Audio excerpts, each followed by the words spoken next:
এই আওয়ামী লীগের আস্তানা এই চালো রে চালো, আগুন চালো ফ্যাসিবাদের গদিতে, এই ফ্যাসিবাদের গদিতে এই আগুন গেল একসাথে। ফ্যাসিবাদের আস্তানা, ফ্যাসিবাদের আস্তানা ভেঙে দাও, গুড়িয়ে দাও। সংগ্রামের সাথী ও বন্ধুগণ, আমরা বারংবার আওয়ামী লীগকে নিষিদ্ধের দাবি জানিয়ে আসছি। আমরা এই গণহত্যাকারী, এই খুনি, এই ছাত্রলীগের নিষিদ্ধের জন্য আমরা কর্মসূচি করেছি, আমরা আলটিমেটাম দিয়েছি, ছাত্রলীগকে নিষিদ্ধ করা হয়েছে। তবে কেন এখনো আওয়ামী লীগকে নিষিদ্ধ করা হচ্ছে না, আমরা উপদেষ্টাদের কাছে জানতে চাই। এই 180 দিন পরে এই উপদেষ্টারা কি করতে পেরেছেন? আমরা যদি প্রশ্ন করি, গণ অভ্যুত্থানের পরে যেই কাজটি সবার আগে এই সরকারের করার কথা ছিল, এই আওয়ামী লীগের রাজনীতিকে নিষিদ্ধ করা, সেটি তারা করতে পারে নাই। দ্বিতীয় নম্বর, তাদের যে কাজটি করা দরকার ছিল, এই শহীদদের পরিবারের পুনর্বাসন, আহতদের সুচিকিৎসা, তাদের পুনর্বাসন, যারা আন্দোলনে অংশগ্রহণ করেছে, শহীদ আহত আন্দোলনে অংশগ্রহণ করেছে, রাষ্ট্রীয় স্বীকৃতি, সেটি তারা দিতে পারে নাই। বরং আমরা দেখেছি যে 626 জনকে ক্যান্টনমেন্টে নিরাপদে রাখা হয়েছে। আওয়ামী লীগের বড় বড় নেতাদেরকে ওবায়দুল কাদের সহ নিরাপদে বাংলাদেশ থেকে পার করিয়ে দেওয়া হয়েছে। আওয়ামী লীগের এমপি মন্ত্রীদেরকে জামিনে বের করে দেওয়া হচ্ছে। এই যে গতকালকেই তো মনে হয় যে ডিবির হারুনের যে ক্যাশিয়ার সাদেক, তাকে গ্রেফতার করা হয়েছিল, 3 দিনে সে জামিনে মুক্ত হয়ে গেছে। এখন কথা হলো, যদি গ্রেফতার করে জামিনে মুক্তই করে দিতে হয়, তাহলে আপনাদেরকে গ্রেফতারটা করলেন কেন?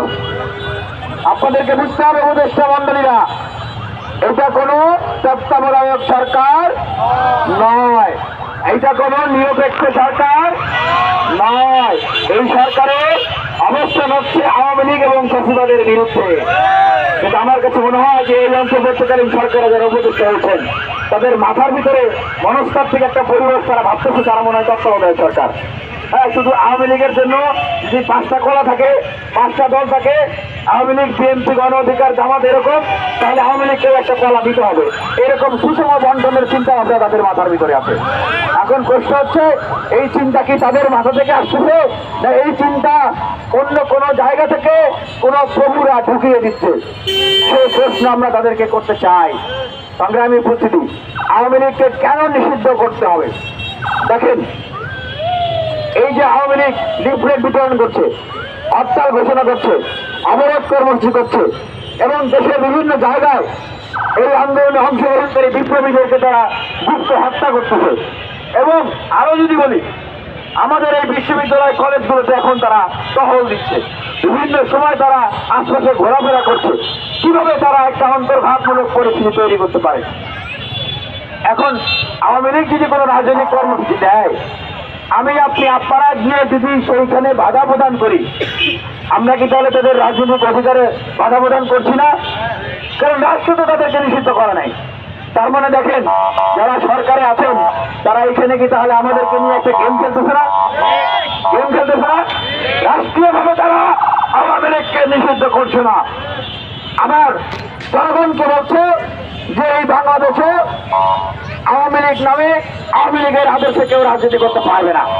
এটা কিভাবে হয়? এটা কি কোনোভাবে সম্ভব? তাই আমরা বলবো, উপদেষ্টারা যেই বক্তব্য দিচ্ছেন, আপনারা সেই আওয়ামী লীগের মন্ত্রীদের মতো, এমপিদের মতো একই রকম জনগণের সাথে বিচারিতা করেন না। আপনাদের কি এই আন্দোলনে অংশগ্রহণকারীদেরকে বোকা মনে হয়? হ্যাঁ, এই আন্দোলনে যারা অংশগ্রহণ করেছে তারা কিন্তু আপনাদেরই সহযোদ্ধা। আপনারা উপদেষ্টা হয়েছেন, আপনারা আমাদেরই সহযোদ্ধা। অনেকেরই হাতে, আপনাদের রাজনীতির হাতে করে, এটা মনে রাখতে হবে। এত চালাকি করবেন না। যে ম্যান্ডেট দিয়ে এই অন্তর্বর্তীকালীন সরকার গঠিত হয়েছে, আপনারা এখন বিশ্ববিদ্যালয় কলেজগুলোতে জনমত সংগ্রহ করেন। 56,000 বর্গমাইলে নগর বন্দরে গ্রামের জনমত সংগ্রহ করেন যে এই উপদেষ্টা মন্ডলীদের 180 দিনের কর্মকাণ্ডে কতজন সন্তুষ্ট আছে। সাংবাদিক ভাইরা আছেন, আমি অনুরোধ করব আপনারা আপনাদের যে মিডিয়াগুলো আছে মিডিয়াগুলো থেকে আপনারা জনমত সংগ্রহ করেন যে এই উপদেষ্টাদের 180 দিনের কর্মকাণ্ডে দেশের মানুষ সন্তুষ্ট কিনা। আমি চ্যালেঞ্জ করে বলতেছি বেশিরভাগ ভোট করবে দেশের মানুষ সন্তুষ্ট না।